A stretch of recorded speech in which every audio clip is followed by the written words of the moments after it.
Une nouvelle pépite, c'est pas souvent. Eh bien écoutez, il y a une nouvelle pépite française et on va en parler aujourd'hui sur cette vidéo avec toutes les rubriques habituelles que sont la macroéconomie, les indices ainsi que les valeurs que vous m'avez demandé d'étudier, puis on reparlera aussi de toutes les autres pépites. Voilà, ce sera tout le programme de ce 68e épisode de l'Hebdo de Ricardo et c'est juste après le générique.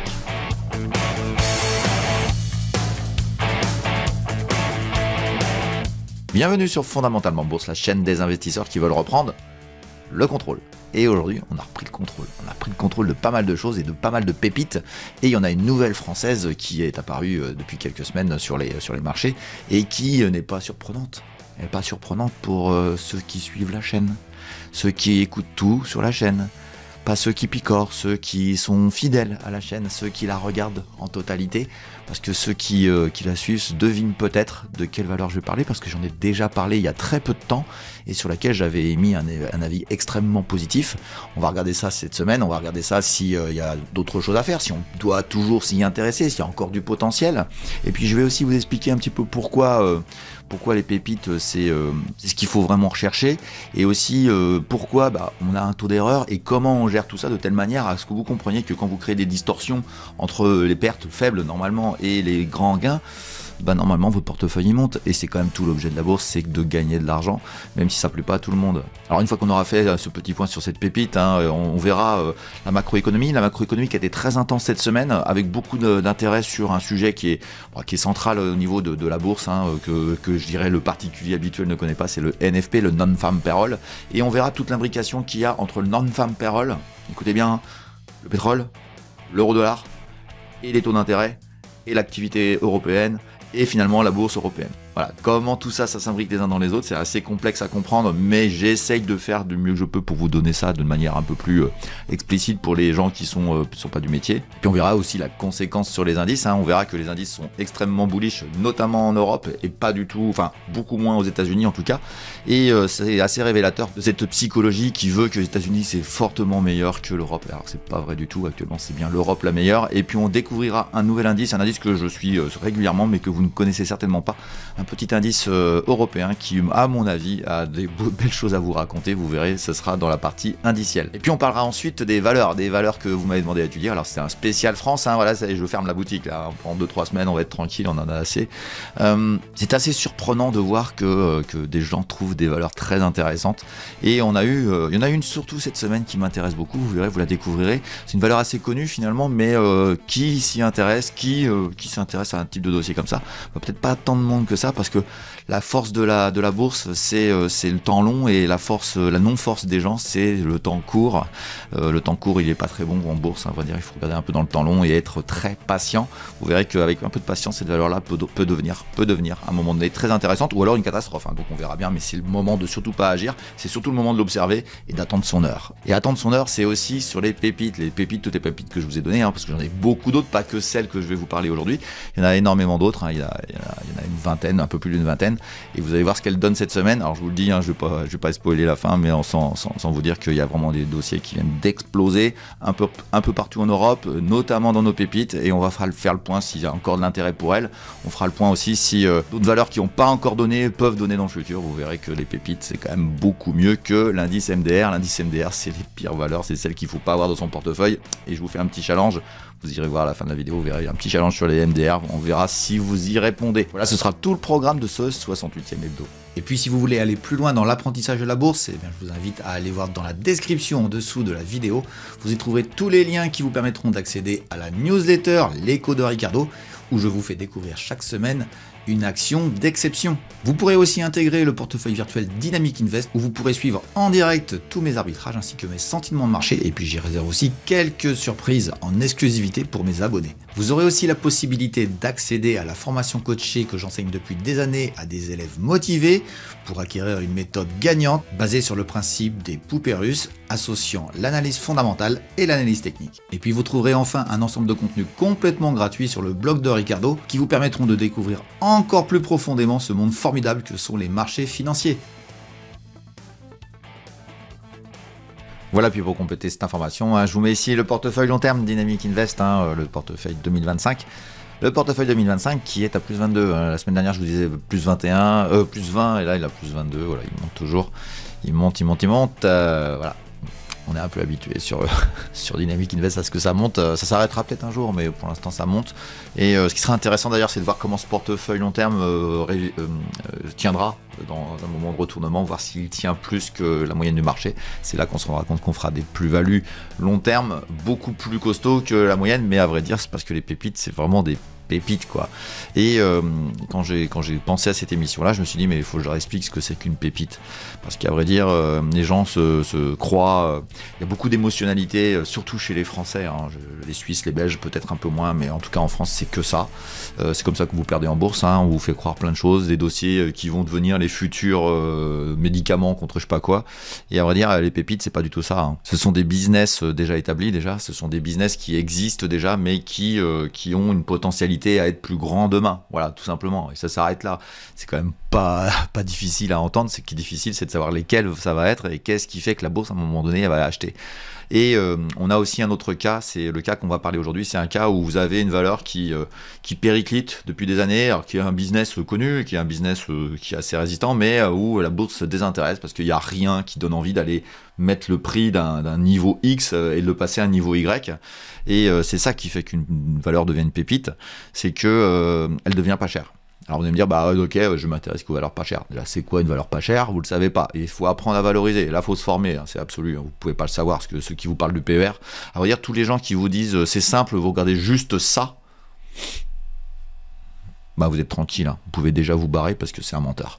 C'est pas aussi simple que ça. Si c'était si simple, tout le monde gagnerait en bourse, et il se trouve que 90% des gens perdent en bourse. Donc à partir de ce moment-là, c'est qu'il y a un problème par rapport à ça. Aux choses faciles, faut vraiment faire attention. Et c'est pas pour ça que c'est compliqué, c'est juste qu'il faut bien imbriquer, bien emboîter les choses, être rigoureux dans le raisonnement, et voilà.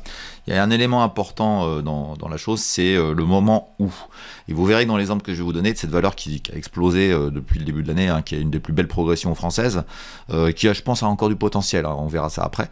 Mais vous verrez qu'il y a un phénomène dans ce que je dis, on va faire un coup dans le rétro, on va aller voir ce que j'ai dit en fin 2024, hein, c'est mi-décembre, donc c'est quand même il y a un mois et demi, hein, enfin c'est quand même il n'y a pas longtemps. On va voir que j'exprime quand même plusieurs choses. Ça doit faire 15 ans que j'aime pas cette valeur. 15 ans. En décembre, je vous dis, je passe positif, et je passe très positif, hein, vous allez voir, les termes sont très clairs. Et la deuxième chose, c'est, et je pense que ça peut faire très fort. Et ça fait très fort un mois et demi après. Donc ça fait 15 ans que j'aime pas. C'est ça qui est intéressant. C'est qu'est-ce qui fait qu'à un moment donné, vous avez cette explosion de cours, c'est-à-dire qu'il y a un changement de paradigme, c'est-à-dire que le prix où elle est aujourd'hui, bah, c'est plus le bon, ça va être un autre, lequel on ne sait pas vraiment. C'est le money management qui va faire ça, c'est la gestion de la technicité qui va voir qu'à un moment donné, ça se fatigue. Mais pour l'instant, elle est en train d'exploser à la hausse, en train d'exploser, quoi. Et ce qu'il faut comprendre, et je vais vous apprendre une petite chose, c'est pas une petite chose, on va dire, c'est tout l'essentiel est là, c'est là où moi j'ai cherché comment je pouvais transformer ça en réflexion, en recherche, et à dire, c'est toi que je veux acheter maintenant, et j'ai une grande chance, même pas tout le temps, hein, j'ai une grande chance que tu fasses un gros écart par rapport à une qui fera peut-être un petit écart négatif, un gros écart à la hausse contre un petit écart à la baisse, bah vous gagnez de l'argent. Et à vrai dire, cette théorie, je l'ai appelée la théorie de l'élastique. C'est très simple, vous avez un prix, et vous avez des fondamentaux qui disent non mais ça doit aller plus haut, ça doit aller plus haut, puis le prix bouge pas, quoi, parce que le marché le voit pas, les gens s'intéressent pas, les gros ont pas l'air de, ou alors ils s'amusent à tenir le prix en bas parce qu'ils veulent accumuler des positions. Il y a des méthodes pour faire ça, hein, je les connais, hein. C'est des sacrés cocos, hein, en face, hein. C'est quand même des très très gros par rapport à nous. Et on va dire ce qui est important, nous, petits particuliers qu'on est, c'est de comprendre à un moment donné qu'est-ce qui fait que le marché va dire c'est bon, j'y vais, quoi. Et c'est pas un hasard qu'il y a un mois et demi, je vous dis, je change d'avis total sur cette valeur-là, parce qu'à vrai dire, il y avait vraiment les éléments que moi j'apprends à mes élèves dans la formation. On va pas faire de la pub sans arrêt sur ce que je fais, vous êtes grands, hein, vous avez tous les liens en description, mais c'est ça que j'apprends aux gens, et de déterminer quelles sont les meilleures valeurs, et de voir qu'il y a un élastique qui est en train de s'étirer, et qu'à un moment donné, ça va lâcher, et plam, ça part. Et ça, si vous arrivez à déterminer ça, eh ben vous avez un phénomène très très intéressant dans votre portefeuille, c'est que très rapidement, sans trop de temps d'attente, vous avez un gain potentiel sur votre portefeuille qui fait qu'on est sécure. Parce que je peux vous certifier que si ça rebaisse de 10% et que vous êtes à plus 30, plus 40%, bah plus 30, plus 40, je retombe à plus 30 ou à plus 20, vous vivez mieux les oscillations. Parce que vous êtes parti d'un prix, très rapidement vous êtes allé à un autre, l'élastique, Et là, bah, là ça va mieux, on peut vivre plus sereinement les choses. Ah, le marché baisse, ah ouais, tiens, ma valeur, elle baisse un petit peu. Ouais, ok, ah, elle baisse pas autant que le marché. Bah, je vous jure que si vous achetez à 40 et qu'elle fait la même oscillation que celui qui a acheté tout en bas, eh ben, vous allez avoir des gros problèmes de psychologie. À partir de ce moment-là, bah, faut trouver le moment où ça va décaler fort très vite et où ça va vous mettre en sécurité. Et c'est ça tout l'intérêt de la chose. On va aller voir, on va faire un coup dans le rétro très rapidement sur une vidéo que j'ai faite il y a peu de temps sur le CAC 40. J'ai fait toutes les valeurs du CAC 40 et j'avais été très très positif sur une valeur très surprenante.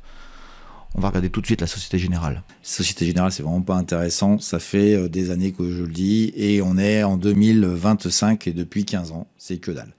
À vrai dire, je pense que nous sommes à la fin de cette disette boursière concernant le dossier. Alors je reviens sans les dividendes parce que, à vrai dire, il se passe rien là. On est clair, hein. Ça monte, ça baisse, ça monte, ça baisse. Donc j'aurais envie de vous dire, j'aurais dû dire, ouais, je suis négatif. Alors ça peut parfaitement venir en bas. Pas de problème avec ça. Mais j'ai tous les indicateurs sur Société Générale qui me font dire que, je dirais, le paradigme sur ces sociétés-là est en train de changer. Alors ça peut travailler pendant des mois, mais j'ai des fondamentaux qui semblent vouloir se retourner enfin sur Société Générale. Il va falloir qu'ils confirment, évidemment, hein, les investisseurs sont encore sceptiques, ils ont été tellement déçus qu'il faut vraiment un sentiment très positif sur le dossier pour pouvoir que ça change, donc ça va être long. S'il y a une spéculation qui se met en place, ça va accélérer très fort. S'il n'y a pas de spéculation, je pense quand même que ça va travailler pour pouvoir accélérer vers le haut, parce que je trouve que les fondamentaux commencent à changer sur la générale de manière assez intéressante. Donc voilà, bravo à celui qui est en train de mettre en place, parce que franchement, ça fait longtemps que c'est une catastrophe. Et on verra bien, mais c'est peut-être la belle surprise de l'année. Elle viendrait de la Société Générale. Donc allez, on va se mouiller sur le dossier. Je suis positif sur Société Générale et je peux vous jurer que c'est vraiment quelque chose d'assez surprenant. Ce sera la surprise de cette vidéo. Société Générale, je passe positif. Allez, on va regarder vite fait l'hebdomadaire, voir s'il y a quelque chose d'intéressant en plus à rajouter. Eh bien, absolument pas. Hein. La résistance, elle est très claire. Elle est ici, elle est autour de 28. Alors, ça travaillerait ensuite peut-être cette oblique qui est juste ici autour de 29. Mais bon, le passage au-dessus de 30 serait magnifique. Moi, je vous dis, ça va travailler, accélérer, mais on passe positif. On est positif sur Société Générale, on est en train de se retourner, à mon goût, sur Société Générale. Bon, bah c'était clair, hein. Je pense que j'étais très clair sur le sujet. On va aller voir le graphique maintenant. Donc j'en ai parlé ici, hein, qu'on soit, voilà, voilà. Allez, on va regarder parce que vous avez vu ça exploser. Plus 34% en un mois et demi sur une grosse mémère du CAC 40. Voilà, c'est fait, explosion, c'est exactement ce que je ressentais. Avec une probabilité d'avoir tort, hein, qu'on soit clair, mais bon, bah... C'est ça qui est intéressant, c'est que, en plus, ce que moi je trouve génial, c'est que c'est pas trop ma tasse de thé, ces valeurs-là. Et pourtant, je le vois. Je le vois, donc ça veut dire que ma stratégie, elle marche un peu tout terrain. À vrai dire, elle marche aussi aux États-Unis, elle marche en Corée, elle marche en Europe, hein. Moi, je l'adapte à l'Europe parce que j'aime bien à 17h30 être tranquille et avoir une vie sociale. Je sais pas ce que vous en pensez, mais c'est quand même assez sympa de passer ses soirées avec sa petite femme ou avec ses copains. Voilà, donc ça c'est mon avis, ça engage que moi, mais moi je ferai jamais autre chose que l'Europe uniquement pour cette raison-là. Mais voilà, on a le résultat, donc c'est super sympa. Je suis très fier, à vrai dire. Je suis très très fier. Et puis vous avez le droit d'être fier. Moi ça m'énerve, hein, dans ce pays où on n'a pas le droit d'être fier. Enfin, quand t'as une voiture de luxe, tu te fais cracher dessus parce que t'as une voiture de luxe, parce que t'as réussi quelque chose, tu te fais cracher dessus. Ouais, bah ouais, je suis fier d'avoir réussi. Et puis celui qui est pas content, je lui dis pas les mots que je pense, mais vous devinez ce que j'en pense, quoi. À un moment donné, ça me gave d'avoir des gens qui font des réflexions sur ma chaîne sur ceci ou sur cela, quoi. C'est de la psychologie de bas niveau et de loser. Voilà, c'est moi j'ai celui qui aurait écouté, celui qui écoute la chaîne de manière régulière, hein, ça c'est un élément très très important. Bah voilà, il voit quand même. Enfin, je sais pas, voilà. On va regarder un petit peu les objectifs techniques maintenant. Est-ce qu'il y a du potentiel? On est à 36, on était donc à 26, ça fait très fort, c'est quand même très très important. Regardez bien, j'agrandis un petit peu. Je pense qu'il y a une résistance ici à 48, donc il y a un potentiel encore très fort. Alors je sais pas comment on ira. J'ai le sentiment qu'on pourrait y aller. Ce qui voudrait dire qu'on aurait une valeur qui serait autour de 25 au début d'année et qui irait vers 50 x 2 sur le CAC 40. Waouh. Et j'agrandis, vous avez vu, hein, toute l'histoire. Donc j'avais dit, vous prendrez la vidéo. Alors par contre, il y a plein de contenu supplémentaire sur la vidéo parce qu'à vrai dire, j'ai autre chose. Il y a encore autre chose sur la Société Générale que j'ai dit. Je l'ai enlevé exprès parce que sinon ça va être trop long. Mais voilà, cette oblique, elle était intéressante à casser. Elle a été cassée sans... Il pourrait... Alors, imaginez un stress de marché qui la renvoie là, vers 28. C'est un... Là, je vous le dis tout de suite, là. C'est pas all-in parce qu'il faut jamais mettre la maison là-dessus. Mais je peux vous certifier que là, c'est super pas dangereux parce que en dessous, tu invalides. Et par contre, il y a une chose qui est sûre aussi, c'est que si ça repart, ça va gagner très fort. Mais ça m'étonnerait, ça reviendra pas. pour moi, ça reviendra pas. Voilà, on va regarder sur les derniers jours ce qui s'est passé. Donc, voilà en journalier ce qui s'est passé. Hein, donc j'en avais parlé ici, hein, c'est le 18, c'est là. Ça tergiverse un peu, ça casse. On voit la cassure ici. Hein, je vous avais dit, vous reprenez la vidéo, vous regardez. J'avais dit que au-dessus de 28, ça a cassé, ça devient très intéressant. Et ça a cassé les deux. Regardez bien, ça a travaillé, ça casse au-dessus, ça travaille 2 jours et boum, ça part. Et à vrai dire, le plus intéressant, c'est là, il y a une news, boum, ça part. Et là, enfin, tout est dit dans la vidéo. Je vous disais, mais si ça explose, ça peut exploser vite, fort, quoi, très rapide. Et c'est ça que je cherche en bourse. Vous avez vu? Tout est combiné. Je cherche ça, j'ai obtenu ça sur Société Générale. C'est une pépite Société Générale. Ouais, c'est une pépite boursièrement. Boursièrement, elle était à un niveau de prix et elle va aller décaler vers un autre niveau de prix qui est totalement différent. C'est une pépite.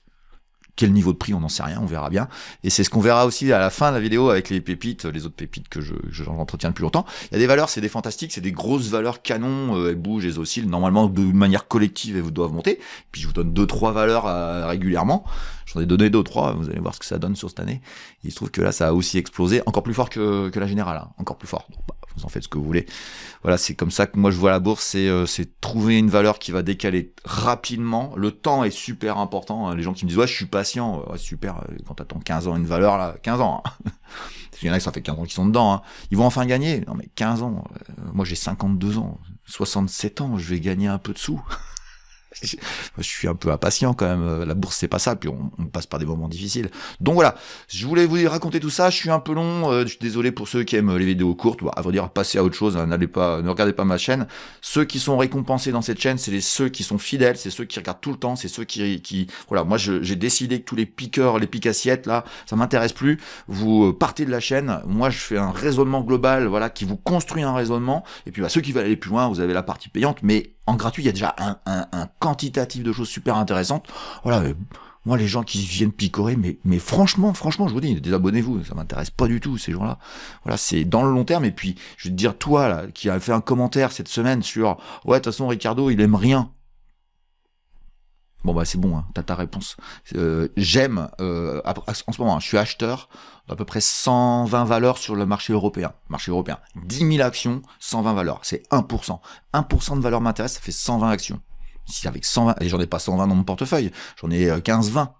Donc si j'en ai 15-20, enfin ça sert à quoi de... À vrai dire, si j'en aime 120, ça veut dire qu'il y en a, j'en suis 500 à peu près, donc ça veut dire qu'il y en a 9500 qui m'intéressent pas. Bah, je suis désolé, mon garçon, mais moi, j'ai pas besoin de tes réflexions. Ça m'intéresse pas. Allez, on enchaîne tout de suite avec la macroéconomie. Super semaine super intéressante, hein, vous allez voir, et puis assez dense. Et beaucoup de choses, et beaucoup d'éducatifs sur, je vous disais donc, le NFP, le pétrole, le dollar, l'activité européenne, les taux d'intérêt. Et puis, sur les françaises, vous allez voir les valeurs françaises, les actions françaises qu'on verra, il y aura des choses super intéressantes. On passera par les indices, où là aussi, les indices, il y aura des choses... je vais vous faire découvrir un nouvel indice. Voilà, un indice que je suis, qui est intéressant. Et puis comme je vous disais à la fin, il y aura les pépites. Et puis les MDR, vous allez voir tout ce qu'il faut pas avoir en portefeuille. Il y a un petit challenge que vous aurez à relever. Allez, on continue sur la chaîne. Voilà, c'est comme ça sur ma chaîne. C'est très long, c'est imbuvable. Ok, bah. Va voir les autres, moi ça m'intéresse pas. Allez, c'est parti pour la macroéconomie. Allez, c'est parti pour cette semaine très intense en macroéconomie. Et dès lundi, on a les PMI manufacturiers, donc la partie industrielle de l'Europe, hein, notamment la France et l'Allemagne qui sortent, et on a des chiffres qui étaient à 41,9 en France et 42,5 en... Voilà, très bas, hein, qu'on soit très clair, et rebond, ça va aller mieux, et à vrai dire, le sentiment qu'on peut avoir, c'est que la baisse des taux d'intérêt que lance la Banque Centrale Européenne va commencer à payer, et on a en plus une inflation qui est stable, regardez. Alors je parle de l'Europe en entier, IPC annuel, on a donc 2,5, c'est une prévision, hein, un peu légère, enfin faut arrêter avec la virgule quoi, 2,4, 2,5, on s'en fout, et on a déjà vu des chiffres de prévision sur la France et l'Allemagne qui étaient en déflation, donc en baisse, une inflation négative, donc on va dire une déflation. Donc voilà, pour l'instant, j'ai envie de vous dire que tout s'est réuni, je trouve, là, pour que l'Europe monte fort. Et c'est ce qu'on constate sur les marchés, mais on en parlera un peu plus tard. Du côté américain, on a aussi un rebond ici. Alors, ça fait tellement longtemps aussi que c'est un peu les courbes aussi qui arrêtent de baisser. Faut dire ce qu'il est aux États-Unis sur le PMI manufacturier. Et celui qui est le plus important, c'est celui de l'ISM, mais lui aussi remonte. Il était à 49 en repassant positif. Donc, on est en expansion, entre guillemets, prévu sur le manufacturier américain.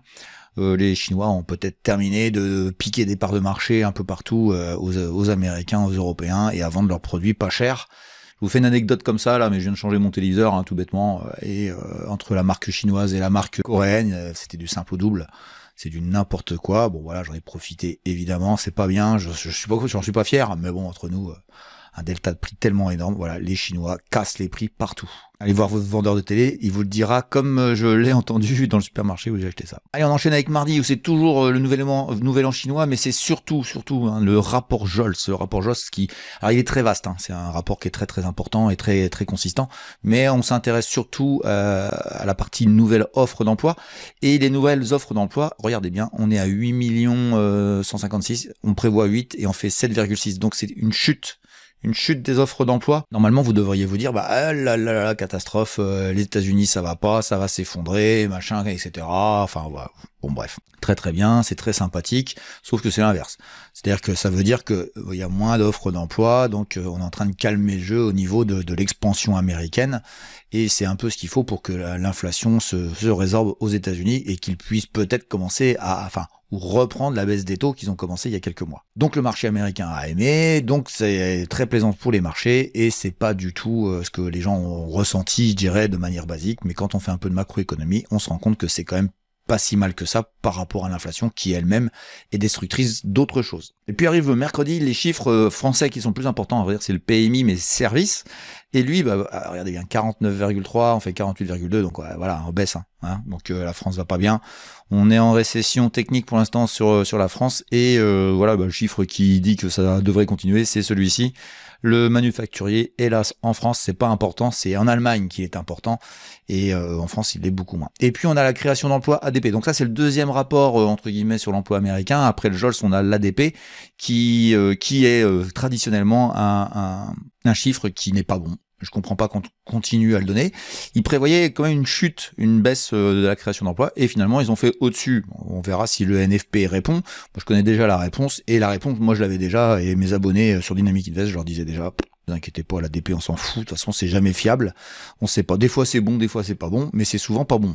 Vous verrez le résultat tout à l'heure. Du côté des services américains, le PMI des services, hein, donc on voit on a l'anticipation sur la partie services aux États-Unis. C'est les PMI, c'est des indicateurs avancés, hein, c'est les acheteurs qui disent combien ils ont acheté de quantité de services et de manufacturiers. Donc on est en anticipation sur ce qui va se passer. Et on a quoi? On a tout simplement, que ce soit selon l'ISM, selon le PMI classique, on a un 56,8 qui devient 52,9, c'était à peu près ce qui était prévu, et on a un 54 prévu, 54,2 qui fait 52,8 chez l'ISM. L'ISM c'est le plus important, c'est celui-ci, et ça baisse, mais c'est encore fort, donc c'est un peu moins fort, voilà, c'est ça qu'il faut retenir. Donc le non manufacturier, la partie service aux États-Unis continue à être au-dessus de 50. Au-dessus de 50, c'est qu'on est en expansion. C'est une expansion moins forte, et 56,7, ça commençait à être très très très très fort, hein. On arrive du ciel et on revient un peu plus sur terre, hein, autour de nous. Donc on coule pas du tout, hein. Et puis la suite de la semaine, on va juste attendre les NFP, hein. Donc jeudi, il se passe quoi? Il se passe que la BOE, la Bank of England, baisse ses taux. Et baisse ses taux aussi, elle passe à 4,5, donc elle est quand même très éloignée de ce qui se passe en Europe. Et on termine la semaine avec le NFP. Le NFP, donc c'est ce chiffre-là, hein, qu'on soit très clair, c'est celui-ci. Création d'emplois dans le secteur non agricole, hein, le non-farm payroll, c'est la stat la plus importante. On fait 307 000 créations d'emplois, on passe à 143 000, prévu 169, donc un effondrement de la création d'emplois. Et tout le monde se dit, ça y est, c'est la crise économique, tout va mal, blabli, blabla. Sauf que si vous faites une synthèse de chiffres que vous avez là, qui est une forte baisse de la création d'emplois avec une forte baisse des offres d'emploi, ça veut dire que les employeurs cherchent moins d'employés, donc ça veut dire une crise. Et en plus, il y a beaucoup moins d'emplois parce qu'ils ne trouvent pas les bonnes personnes. Et vous avez par-dessus le marché une hausse des salaires horaires moyens de 0,5 points au lieu de 0,3. Et ça, c'est un chiffre qui est pas bon. Ça veut simplement dire qu'aujourd'hui, ils ne trouvent plus ce qu'ils veulent comme employés. Il y a peu d'offres parce qu'ils savent qu'ils trouveront pas. Et le peu d'offres qu'ils ont, elles sont assez peu pourvues. Résultat des courses, nous sommes bien dans une situation de chômage très faible puisque regardez, le taux de chômage lui baisse. Ça veut bien dire ce que ça veut dire. Ça veut dire que nous avons peu d'offres parce que on sait très bien qu'il n'y en a pas. Il y a très peu d'offres pourvues parce qu'il n'y a pas beaucoup de candidats. On a un taux de chômage qui baisse et on a des salaires qui montent. Ça veut dire qu'on est en plein emploi et donc il va falloir recréer du chômage. Tout simplement. Le chômage, c'est ce qui évite l'inflation. Je vous laisse voir le tableau. C'est pour ça qu'il y avait beaucoup d'inflation dans les années 80 parce qu'il n'y avait pas de chômeurs.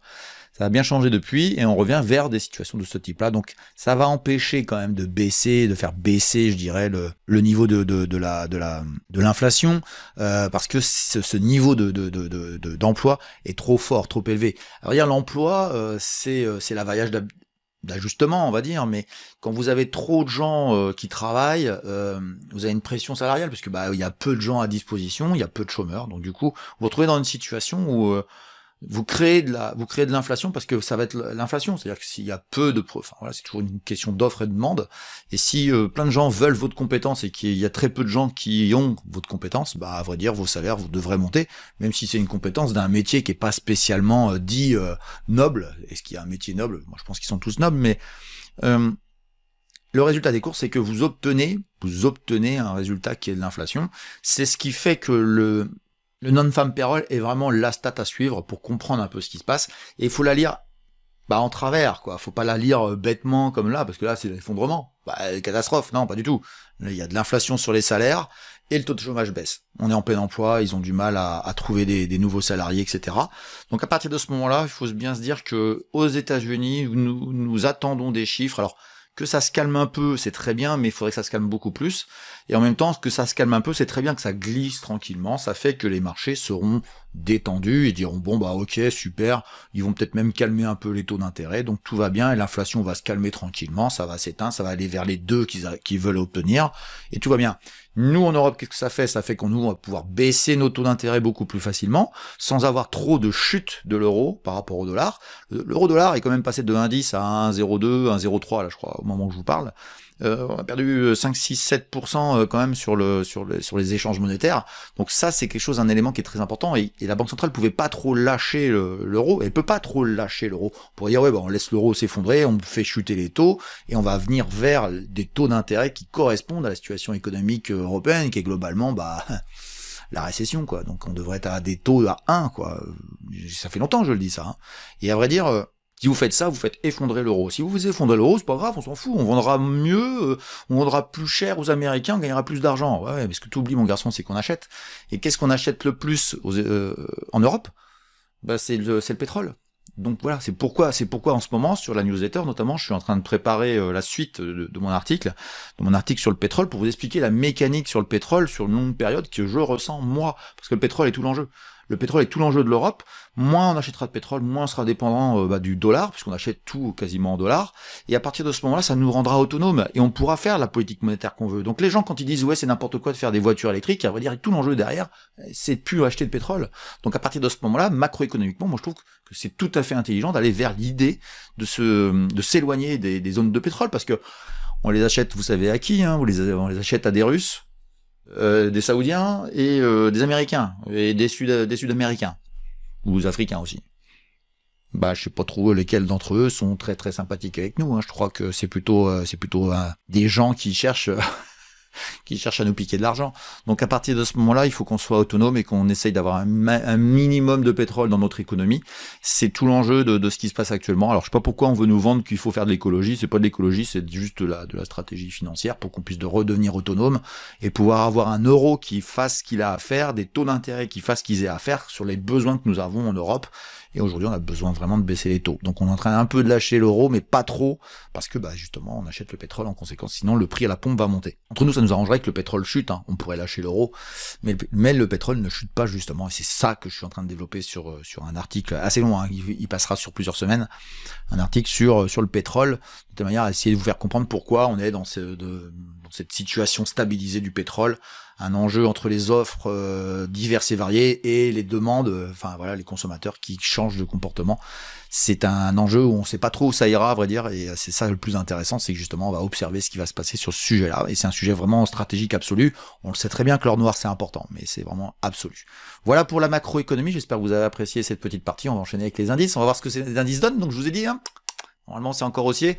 Moi, je suis toujours bullish sur l'Europe, clairement surperformance européenne par rapport aux Américains. On va voir ce que ça donne sur les indices, puis on verra si ça a encore marché cette semaine. Bon, il faut que ça se calme un petit peu, qu'on soit très clair. Allez, on bascule sur les indices tout de suite, c'est parti. Et qu'est-ce qu'on constate en mensuel sur le CAC 40? Hop, j'ai envie de dire, on est toujours en train de taper dans la borne haute de ce grand canal haussier. Et qu'est-ce qui nous arrive sur ce mois-ci, sur le début février? On a ouvert bas, hein, vous avez vu, on a eu un petit flash crash sur le début février à cause de vide de qui, hein, de certains Donald Trump, mais ça a été racheté tout de suite, hein, on voit bien. Et on va aller voir un hebdomadaire, vous allez voir, c'est très clair, il y a du vert partout. Et hop, voici l'hebdomadaire, regardez bien ce qui se passe. Vous voyez, ça ouvre avec un gap d'ouverture et ça achète tout de suite, ça achète. Et ça bute où? Ça bute toujours au même endroit. Donc voilà, ma petite borne basse est pas trop respectée. D'ailleurs, je devrais la mettre en vert parce que ça devient un support. Et voilà, donc on clôture au plus haut. Hein, on a encore gratté un petit peu.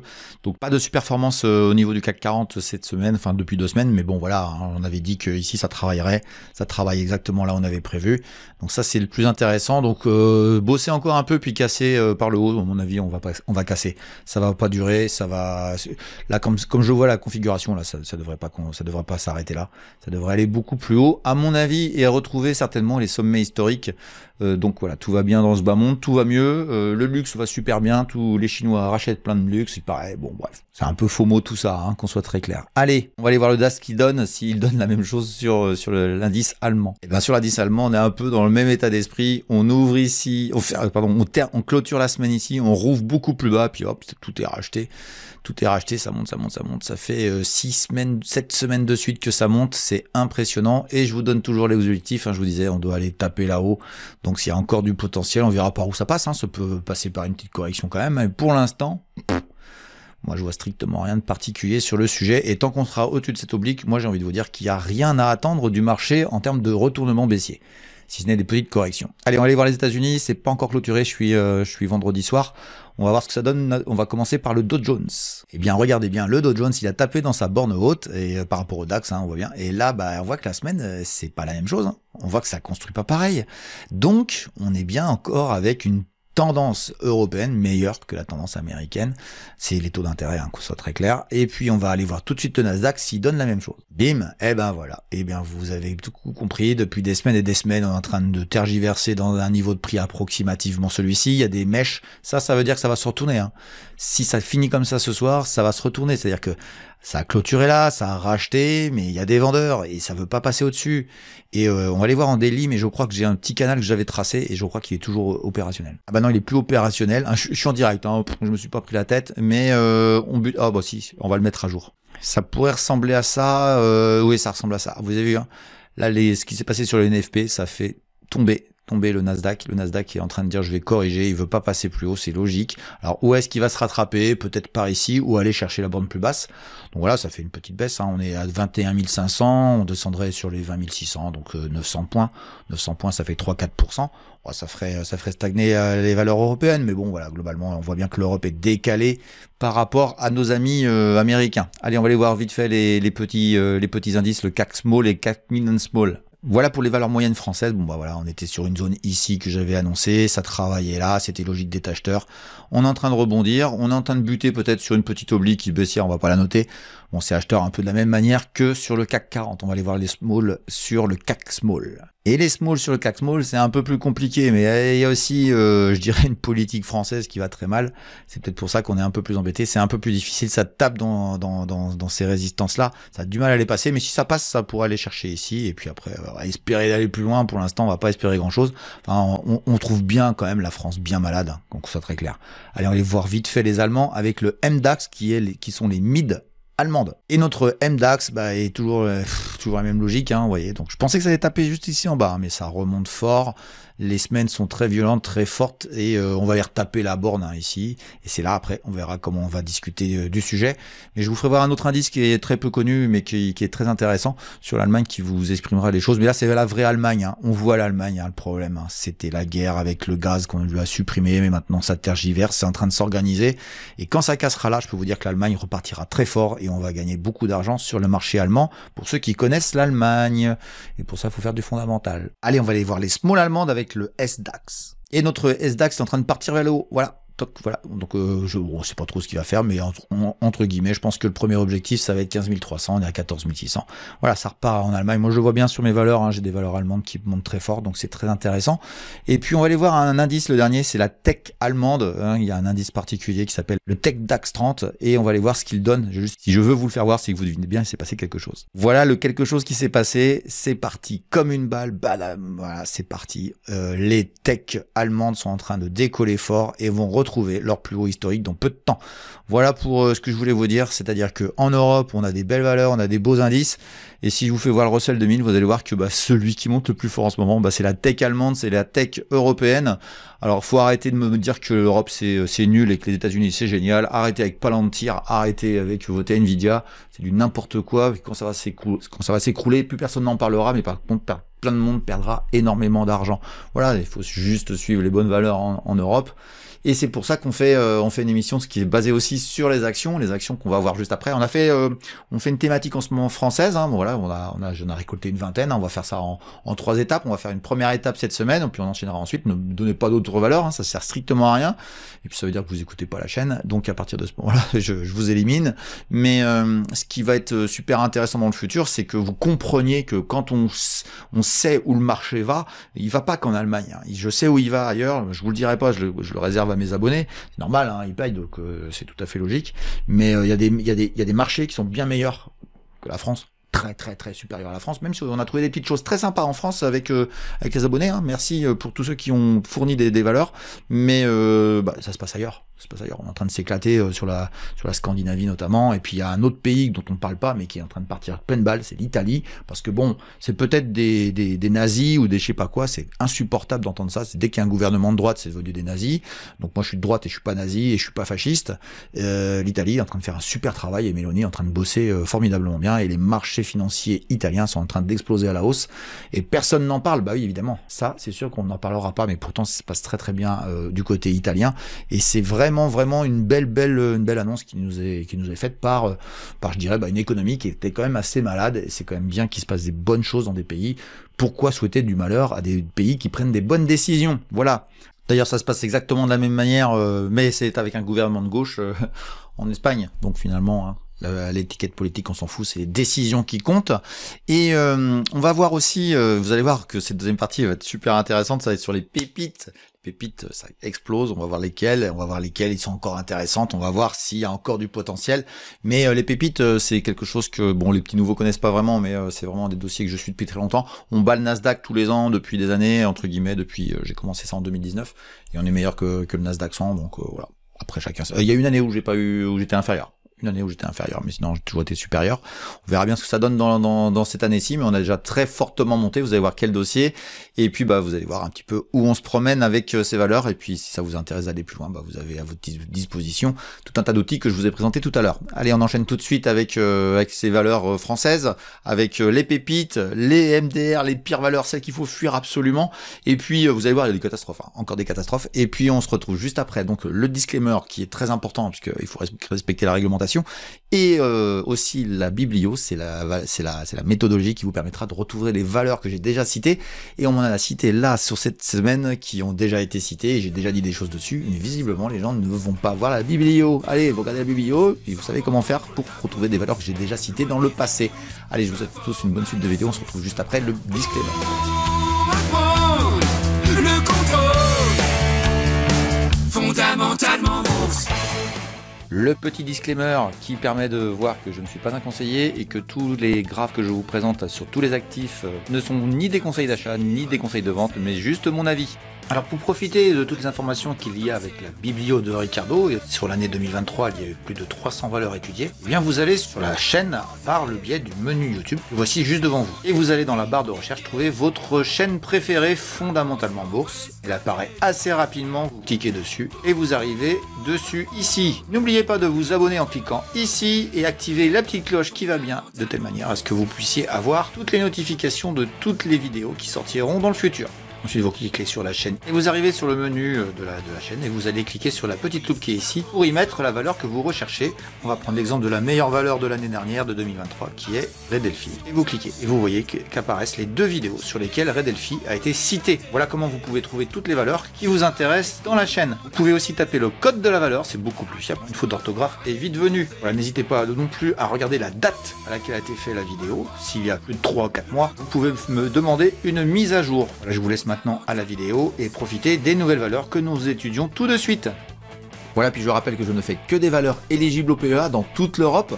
Et pour ce qui est des brokers, vous avez un article qui est disponible dans le site internet Fondamentalement Bourse et c'est dans la description que vous trouverez les liens qui vous permettront d'y accéder. Voilà, puis c'est aussi le moment de parler du sponsor, hein, du sponsor de la chaîne qui est Zone Bourse, hein, qui est le meilleur site d'information boursière qui soit en francophone en tout cas, et j'ai pris pour habitude de vous donner des astuces sur Zone Bourse pour que vous puissiez mieux le découvrir. Alors vous avez un lien en description, hein, vous n'hésitez surtout pas à vous abonner, hein, vous avez un abonnement qui est intermédiaire, hein, il y a un pas cher, un qui est très cher et un qui est au milieu. Celui qui est au milieu c'est le meilleur et c'est le premium je crois qu'il s'appelle, et vous pouvez vous inscrire, puis voilà, ça permettra à la chaîne de faire quelques investissements. Et je remercie déjà tous ceux qui ont déjà souscrit à travers ce lien. Voilà, j'ai eu des petits retours très sympathiques de la part de Zone Bourse.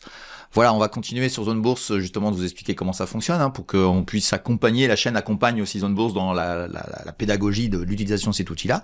Et on va regarder ça tout de suite en travaillant sur un premier dossier que Gabriel m'a proposé. Il s'appelle Hoffman Green. On va aller voir ça tout de suite. On est en France aujourd'hui, hein, on va faire que de la française. Allez, c'est parti.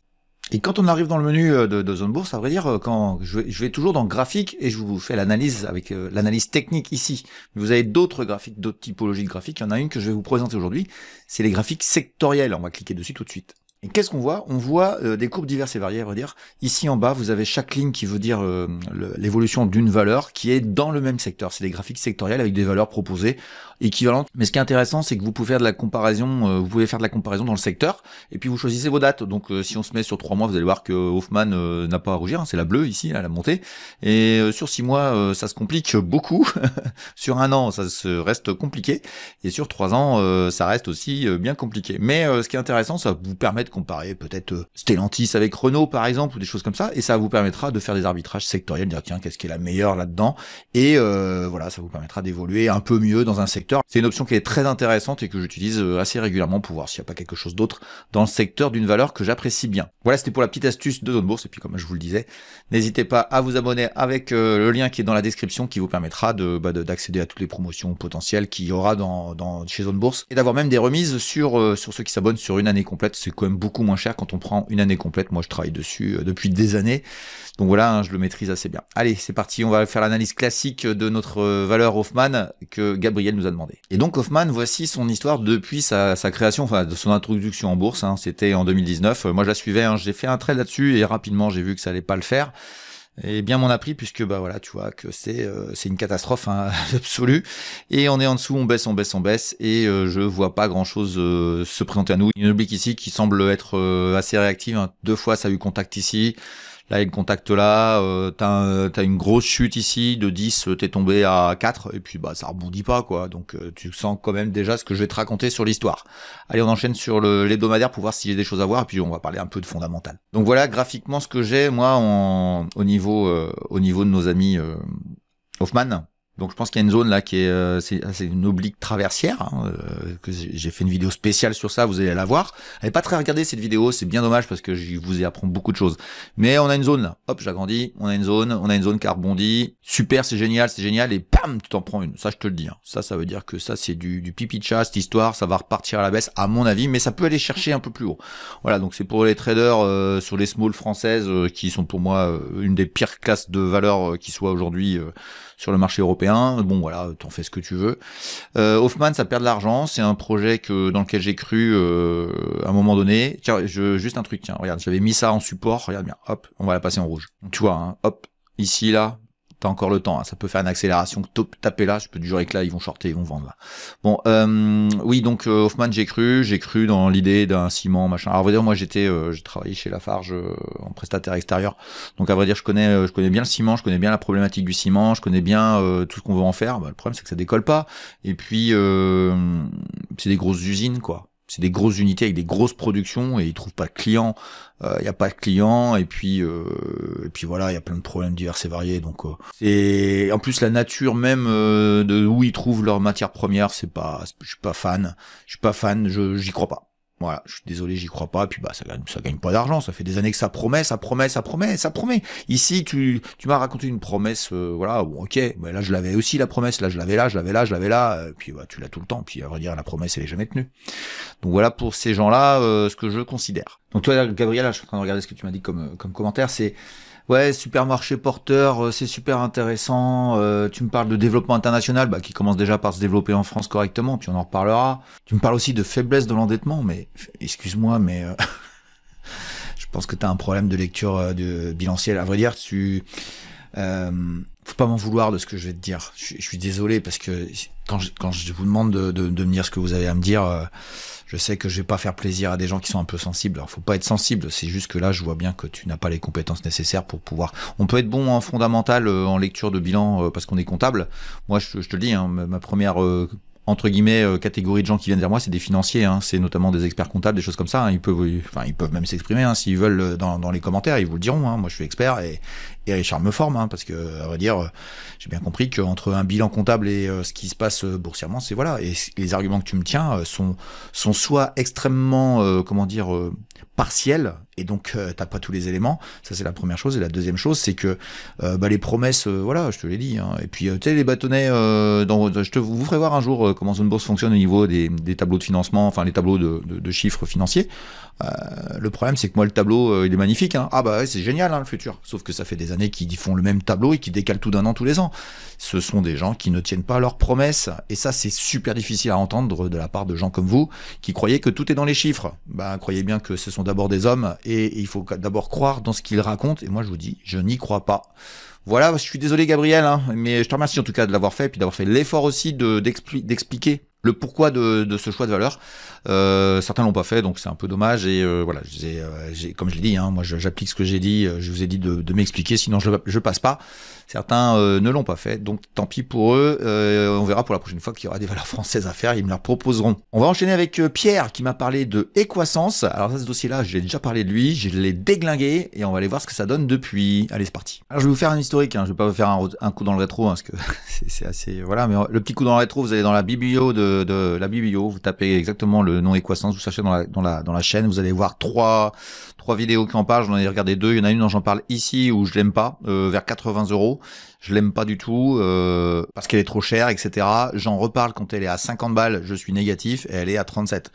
Donc, au-delà du côté j'aime bien et des arguments que tu m'as donnés, voilà, j'ai dit des choses sur une valeur et il se trouve que bon, déjà tu as le résultat de. Dernière chose sur la situation actuelle, c'est que nous avons un support ici qui était assez évident, qui a été marqué techniquement, on verra en hebdomadaire, mais on est repassé en dessous. Et je me demande si même ce niveau-là va être intéressant ici. Alors techniquement, on a des choses intéressantes à dire, mais alors par contre en fondamental. Alors je sais qu'il y en a que ça leur plaît pas quand je dis je vous l'avais dit. Ça c'est des caractères des gens, de gens qui ne gagneront jamais en bourse, hein. Je vous l'avais dit, c'est juste pragmatique.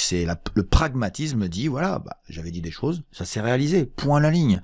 Bon après, les gens qui ont l'orgueil mal placé, voilà, ou qui ont les valeurs humaines qu'on peut avoir sur certains sujets et qui s'entendent parfaitement dans le monde, je dirais civil, en bourse, on en a rien à cirer quoi. À un moment donné, je vous ai dit c'est trop cher. Ici. Badaboum. Je vous ai dit, j'y crois pas, j'aime pas. De toute façon, j'aime pas, hein, j'ai jamais aimé. Boum, ça continue. Donc après, voilà, vous en faites ce que vous voulez. Vous avez des vidéos à votre disposition, vous allez les voir, vous tapez le nom de la valeur, vous la trouvez, vous voyez ce que j'en raconte. Puis si vous voulez que je mette à jour, vous me ferez une demande le moment où je parlerai du pays nécessaire. Bon, la France, on avait à faire des trucs très sympas. Tu m'as demandé, je te remercie Pierre, et on va se mettre à jour. Par contre, on va aussi parler des arguments que tu m'as donnés. Je vais te remercier pour me les avoir donnés, parce que ça me fait me rendre compte d'un truc que je vais vous parler tout de suite. Mais on va basculer en hebdomadaire. Bon, là, c'est clair, hein, là, tu vois bien que je suis négatif, même si techniquement, il y a des choses à faire. Allez, on va aller voir ça tout de suite sur l'hebdomadaire. Donc, en hebdomadaire, qu'est-ce qu'on a? On a le couloir que tu retrouves, mais j'ai tiré exprès une oblique ici, qui a 2 points de contact ici, qui a été très... Alors, j'agrandis, hop. Tu vois la suite ici, ça a été très pertinent, à chaque fois, ça a rebondi, et là, c'est passé en dessous. Alors moi je veux bien que ça aille chercher ici puis rebondir. Bon, c'est des rebonds dans un mouvement baissier qui est très clair, avec les plus bas de plus en plus bas à chaque fois et les plus hauts de plus en plus bas aussi, plus bas, plus bas, plus bas, plus bas. Donc tu as un risque ici, tu vas dire ouais mais j'invalide vachement en bas. Bah oui, si tu es là pour gagner, pour perdre des pertes minimes, des petites pertes continuelles, bah c'est très bien. Mais moi ce que je cherche c'est des dossiers qui partent, qui montent, qui vont fort. Et il se trouve que bah techniquement, tu vas avoir un rebond, mais tu as beaucoup d'opposition. Regarde tous les traits rouges qui sont juste au-dessus, là. Il y en a là, il y en a là, il y en a là. J'ai même pas envie de te dire ce que tu dois faire. Tu devineras bien ce que j'en pense. Mais, Pierre, on va s'intéresser d'abord à l'argumentation que tu m'as donnée. Tu m'as dit un truc que je trouve complètement... alors, moi, je trouve hallucinant, mais faut pas m'en vouloir, Pierre. C'est bienveillant ce que je dis, mais en même temps, je suis en train d'éduquer, j'espère, en tout cas, quelques centaines de personnes qui écoutent la vidéo. Tu me parles de macroéconomie, la baisse des taux, ils vont acheter plus de, les pharmaciens vont acheter de, voilà. Donc, ok, bon, va voir ton pharmacien et dis-lui pourquoi il va acheter du pharmagest. Alors c'est pharmagest, c'est l'ancien nom. Maintenant c'est Equasens. Il va acheter de l'Equasens. Il va te dire ah oui, bah effectivement, comme tu m'as dit, hein, je vais acheter parce que les taux d'intérêt ont baissé. Tu penses qu'un pharmacien il a besoin de faire un emprunt à la banque? Excuse-moi, c'est taquin, mais c'est en même temps pour te faire comprendre que les arguments que tu utilises sont pas du tout les bons, pas du tout. Ça c'est la première chose, et la deuxième chose, ça me révèle maintenant que je referai l'exercice parce que c'est super intéressant pour ma propre gouverne à moi. C'est que moi je suis un peu perché, hein, je fais ça depuis des années, voilà, j'ai un peu oublié qui était qui là, et on a des gens qui effectivement n'ont pas de connaissances financières et qui essayent de comprendre la finance et qui veulent pas se former, ils veulent pas payer un formateur. Bon bah ok. J'ai pas de souci avec ça. Vous avez le droit de pas vouloir vous en payer un, mais à un moment donné, mon pauvre petit Pierre, je te jure que t'es complètement pas du tout dans le bon tempo, quoi. Enfin, j'essaie d'utiliser des mots sympas parce que je suis pas là pour te dire que t'es nul. C'est pas le sujet. Tu fais peut-être un métier dans lequel moi je suis totalement nul. Donc chacun sa qualité, chacun sa capacité à faire des choses intéressantes. Mais Pierre, enfin voilà, je suis désolé, mais oublie le fondamental, fais que du technique. Ou apprends auprès de quelqu'un qui va vraiment t'aider à comprendre le fondamental, parce que les arguments que tu me donnes sont totalement c'est des imbrications qui sont pas du tout en relation avec, quoi. Me parler de taux d'intérêt pour faire acheter des gens des logiciels par des pharmaciens, bah à ce moment-là tu peux tenir le raisonnement sur l'ensemble de la chose, mais pourtant il y a des dossiers qui baissent malgré des économies plutôt bonnes. Mais je te le dis quand même, ton pharmacien là, ça ton pharmagest, alors excuse-moi, zut, ton Equasens là, t'as vu le marché comment il monte? T'as vu comment ce dossier là il baisse? Je suis désolé, mais tu te trompes d'argument. Voilà, je suis désolé pour toi. Mais en tout cas, voilà, je te remercie de me l'avoir proposé. Et puis, bah voilà, moi, ça m'éduque aussi à essayer de rester pas trop perché là-haut, là, et puis d'essayer de redescendre vers ce que les gens ont l'habitude de faire. Ça m'aide beaucoup à rester proche de vous. On va enchaîner avec Michel, qui m'a parlé d'une valeur sur laquelle, là, je vais être très différent dans le comportement et dans le propos. Michel m'a parlé de la Française des Jeux, et la Française des Jeux, on va s'attarder dessus. Il y a des choses intéressantes à dire sur le dossier. Allez, c'est parti pour la Française des Jeux. Alors, l'histoire de la Française des Jeux, c'est une introduction en bourse que Emmanuel Macron a voulu faire à pas cher, donc ça a été acheté. Comme ça, on préparait la vente de ADP de Aéroport de Paris. Pas de chance, le Covid est tombé sur Macron et il a pas pu faire l'opération financière qu'il espérait. Voilà, puisque le crack du Covid est juste là, donc c'est juste après l'introduction en bourse de la Française des Jeux. Donc du coup, après, il pouvait plus vendre le Aéroport de Paris pour des raisons que vous devinez. Et du coup, ça a fait gagner beaucoup d'argent à des gens parce que tout simplement, c'était pas cher. Donc on est passé de 21, on est monté à 50. Le délire boursier de 2021, et il est ici 2021. Et puis après on a corrigé et on est dans la valorisation normale, naturelle, je dirais, de la Française des Jeux. C'est pas une mauvaise entreprise, si ce n'est que l'État est dedans. Mais bon, tu le sais très bien et tu me l'as même précisé. Tes arguments sont intéressants. On sent que tu as une certaine maîtrise quand même des chiffres, entre guillemets. Tu me parles de... Alors, c'est pas mes critères à moi. Voilà, l'histoire de dette qui baisse, l'histoire du cash qui monte, l'histoire des marges qui sont stables, c'est pas mes arguments qui me font retenir une valeur. Donc du coup, moi, je la retiens pas, mais on commence à avoir des éléments intéressants sur la Française des Jeux. Effectivement, cette fusion là avec la société Kindred, je crois que ça s'appelle. Ouais, tu m'as dit, ouais, c'est ça, c'est Kindred. C'est intéressant. Maintenant, ça aurait dû acheter. Et ça reste là, quoi. Ça reste là. Donc, à vrai dire, qu'est-ce qui se passe? Nous avons un dossier qui qui manque de peps, qui n'a pas le peps nécessaire, qui n'a pas les éléments qui permettront de dire que ça va casser. Donc tant que t'es en dessous, faut pas bouger, mais tu m'as précisé effectivement le niveau de 39,40. C'est effectivement ce niveau-là qu'il faudra surveiller. Je trouve que mon oblique ici est intéressant. On va aller voir un hebdomadaire s'il y a d'autres éléments supplémentaires qu'on peut rajouter. Voilà un hebdomadaire, bon, globalement, voilà, ton analyse est pas mal. Tant que c'est en dessous 39,40, ça sert à rien. Si ça va sur 33, c'est assez fiable ici. Tu vois, on a une oblique ici qui est assez fiable, donc ça peut être un point d'entrée vers les...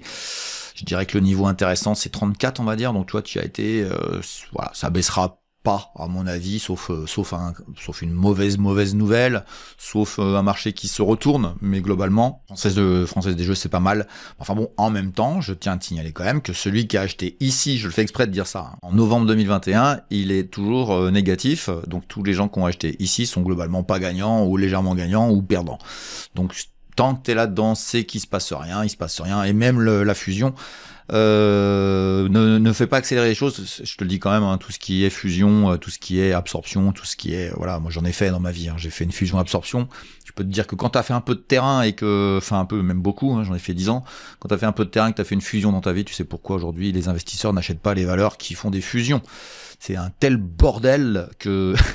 Je suis désolé de le dire, mais j'ai tellement mal vécu cette période-là professionnellement, même si c'était un projet exceptionnel que j'ai eu à vivre, de fusionner deux sociétés qui, soi-disant, juridiquement, n'étaient pas fusionnables. Je te jure que tout le monde s'en met plein les poches, les juristes, les avocats, les premiers, et je peux te certifier que là, bah, il faut du temps pour absorber, et t'as beaucoup d'échecs de fusion qui apparaissent, donc le danger, c'est la fusion, la réussite potentielle, c'est la fusion, en gros, c'est le grand doute, et c'est pour ça que le marché n'achète pas. Mais il te dira le marché, hein. Si ça passe en dessous, c'est qu'il y croit plus, si ça passe au-dessus, c'est que ça va bien se passer. Voilà, je te remercie quand même, Michel, mais il y a quand même ce point noir qui fait que le marché achète pas.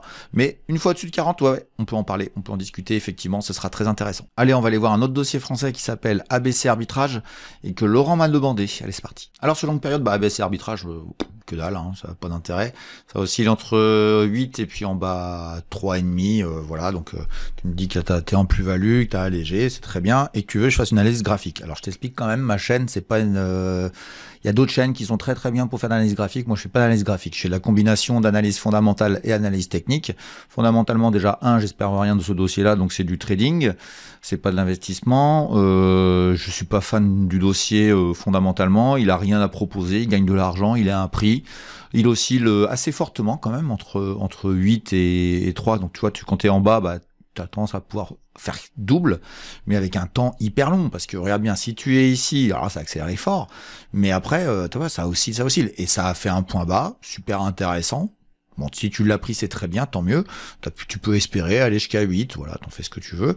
Mais fondamentalement, je te dis quand même, ce dossier-là, je vois pas pourquoi il continuera à monter, si ce n'est qu'il a des bonnes nouvelles. Il a des bonnes nouvelles, mais ça va pas enchaîner. Enfin, en tout cas, à l'heure du moment où je parle, hein, qu'on soit clair.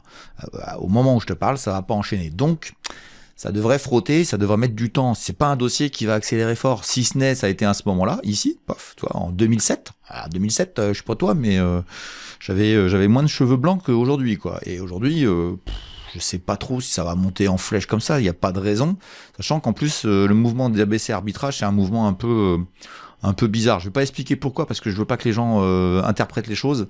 Je sais pourquoi elles montent parfois, et je vous dirai pas pourquoi, parce que je trouve que l'argument, il est un peu, il va vous tromper, quoi, à vrai dire. Donc je préfère protéger les gens qui écoutent cette vidéo de ne pas entendre ce que je pourrais vous dire. Mais hormis ça, voilà, t'as pris un mouvement intéressant. On va aller voir un hebdomadaire si tu veux bien, ça sera beaucoup plus clair. Voilà, donc on retrouve notre graphique en hebdomadaire, on agrandit, on zoome. Alors j'ai mis des petites résistances en rouge là, toi, une qui est ici. T'as des points de contact ici, et on est en train de retravailler dessus, on va regarder ça de plus près.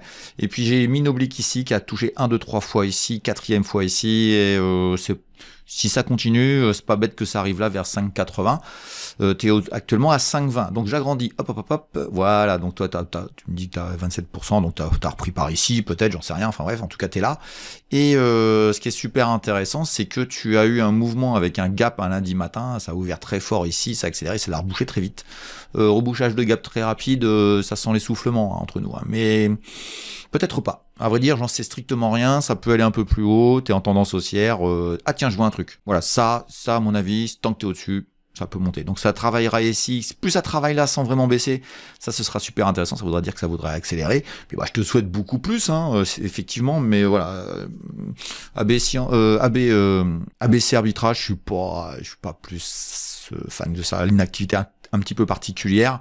Tu vois, t'as des résistances ici, t'as allégé, c'est bien, t'as gagné de l'argent. Bon, maintenant tu laisses voir, mais à vrai dire, ce que je vais te dire, c'est qu'ils ont, ils ont annoncé des bons bénéfices, etc. Mais va falloir du relais là. Il va falloir du relais pour aller plus loin, et ils le font jamais. Donc je vois pas pourquoi ça changerait là. J'ai pas les éléments pour qu'ils le changent.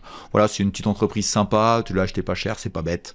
Pas bête de l'avoir eu, t'as allégé, t'as encaissé des gains, voilà, tout va bien pour toi. Je te remercie en tout cas pour ce dossier, Laurent, mais par contre, ne me demande pas d'analyse technique, parce que la prochaine fois, je le ferai pas. Ici, nous, on fait du fondamental, je suis désolé, mais il y a d'autres chaînes pour ça. Allez, on va enchaîner rapidement avec Eric, qui m'a parlé d'un dossier qui s'appelle Precia. Allez, c'est parti. Alors Eric, tu me parles effectivement d'une société qui est... Bon, les propos que tu tiens sont intéressants, société niche, des beaux produits, une belle entreprise familiale. Ouais, on est d'accord, c'est une belle entreprise. Voilà, il faut en être le patron, mais pas l'actionnaire. Regarde bien ce qui se passe. À chaque fois que je fais une vidéo, à chaque fois il y en a un qui me propose une valeur comme ça. C'est liquide, ça ouvre avec un gap énorme à la hausse, ça referme ici, etc. On est en journalier ici. T'as quelques centaines d'actions échangées par jour au maximum, et on va se mettre en horaire. Regarde bien ici. Toi, tu cliques ici, paf, hop. Bim, voilà, hop, terminé. Moi, ça c'est éliminatoire, terminé, j'en parle pas.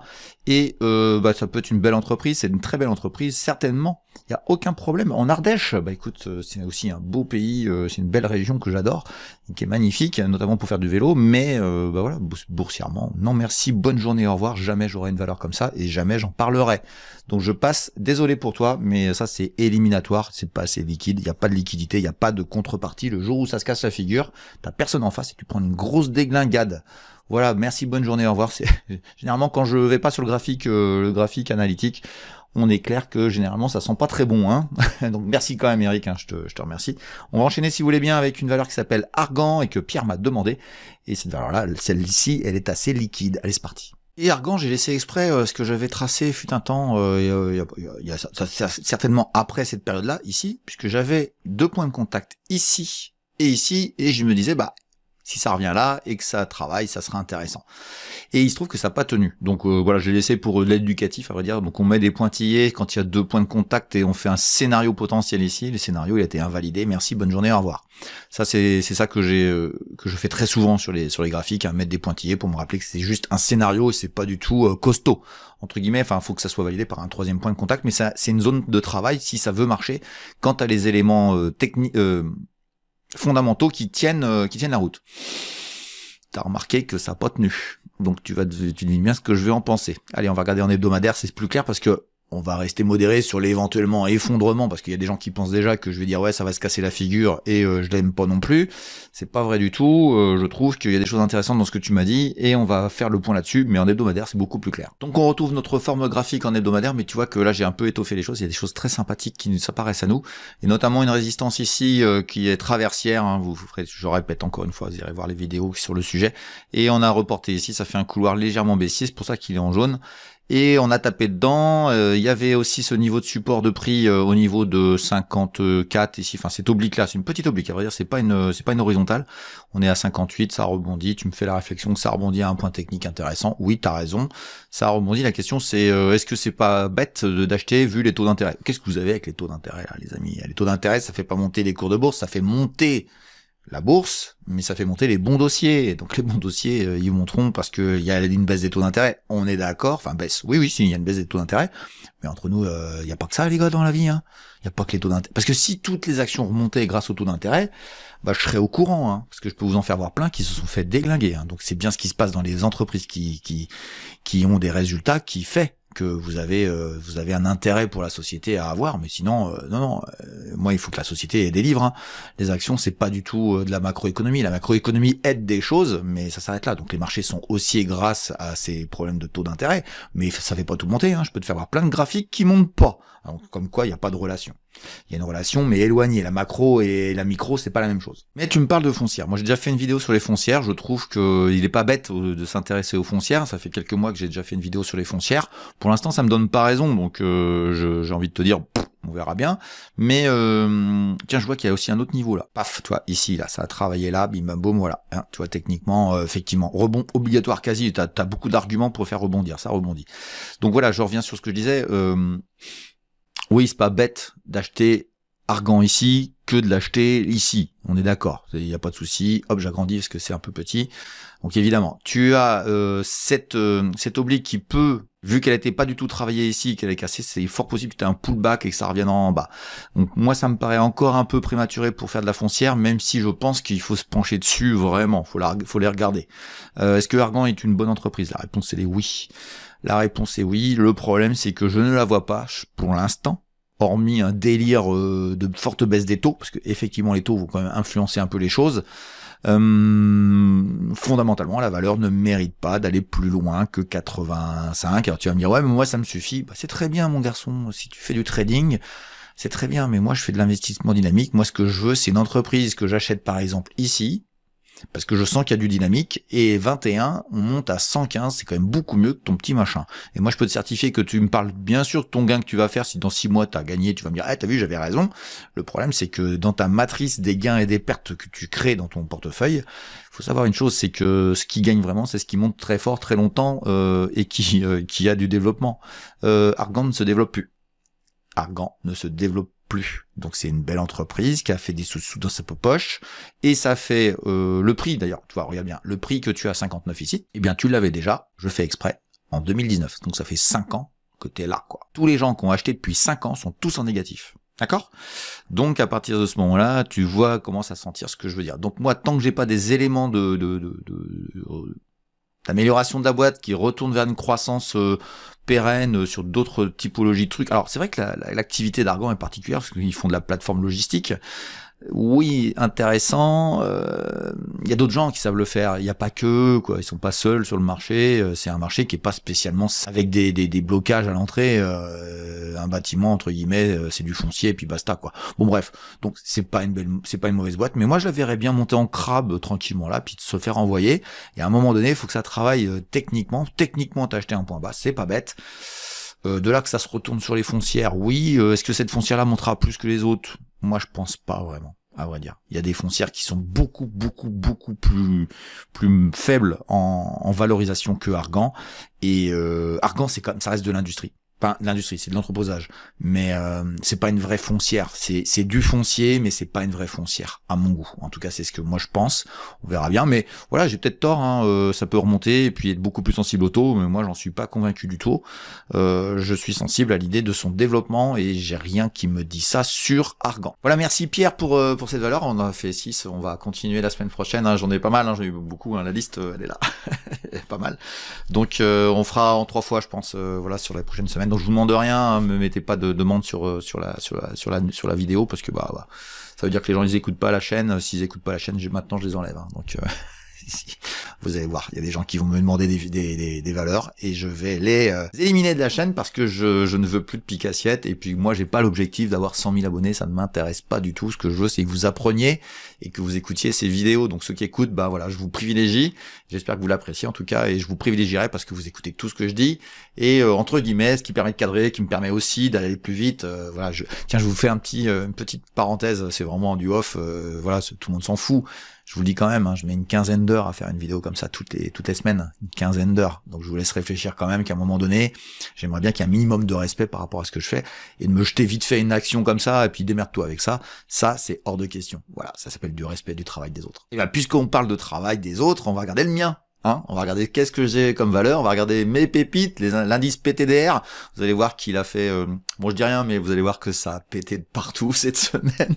Ça accélère très très fort sur les pépites. Je vous le disais, hein, je sentais que ça allait, c'était des bons choix. Voilà, il y a une belle dynamique qui se met en place. On verra bien si ça continue, mais en tout cas là, il y a une superbe semaine, surtout sur un dossier. Et puis on fera aussi l'indice MDR, les merdes de Ricardo.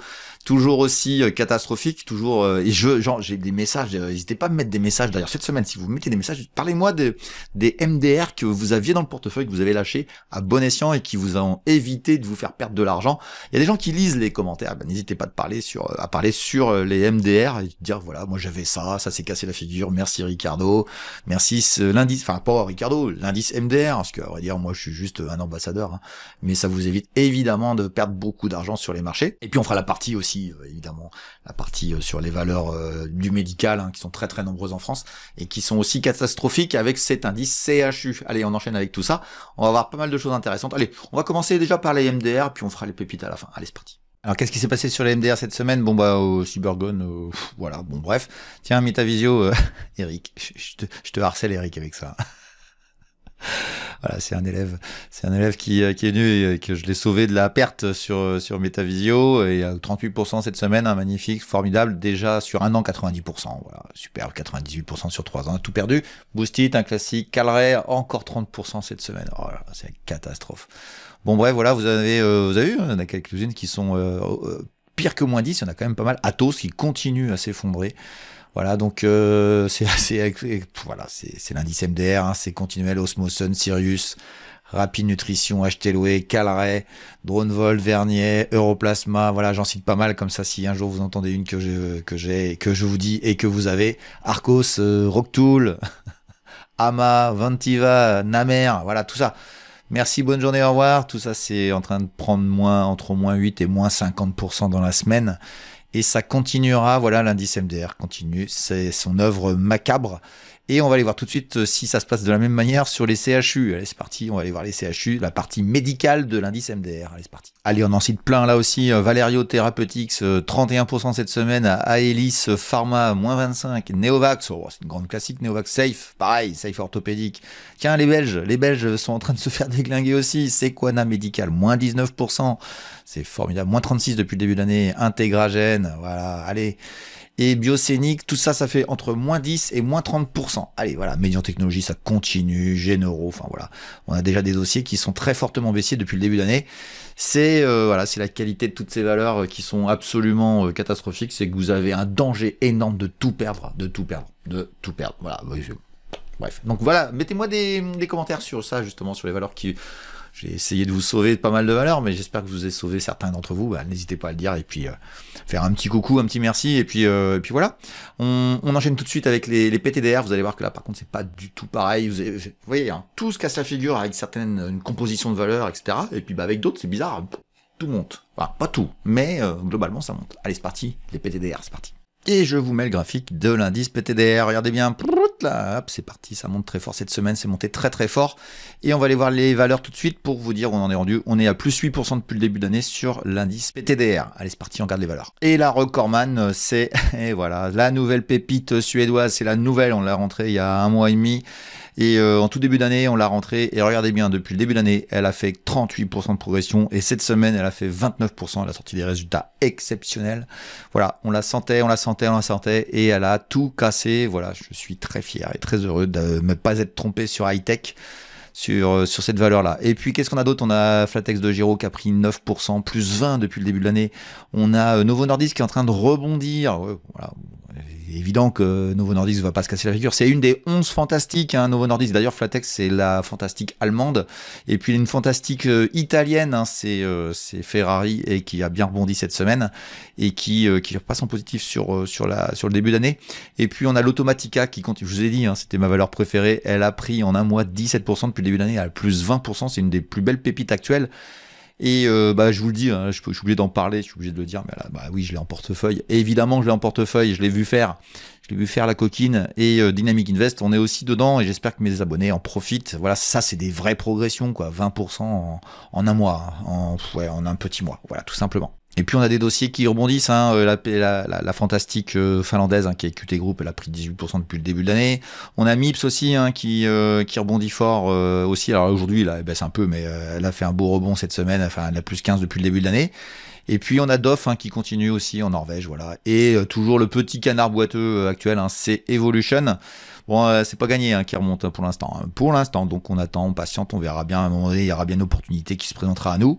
Et puis on a Lotus Bakeries qui a fortement baissé cette semaine. Lotus Bakeries qui a donné des résultats mi-figue, mi-raisin. Enfin, mi-figue, mi-raisin. Franchement, alors je sais pas si la figue et les raisins font partie de la recette du spéculoos, mais entre nous, bon, ouais, non, je suis pas vraiment inquiet sur le dossier. Mais bon, voilà, ça cherche des supports. C'est peut-être en train d'en marquer un.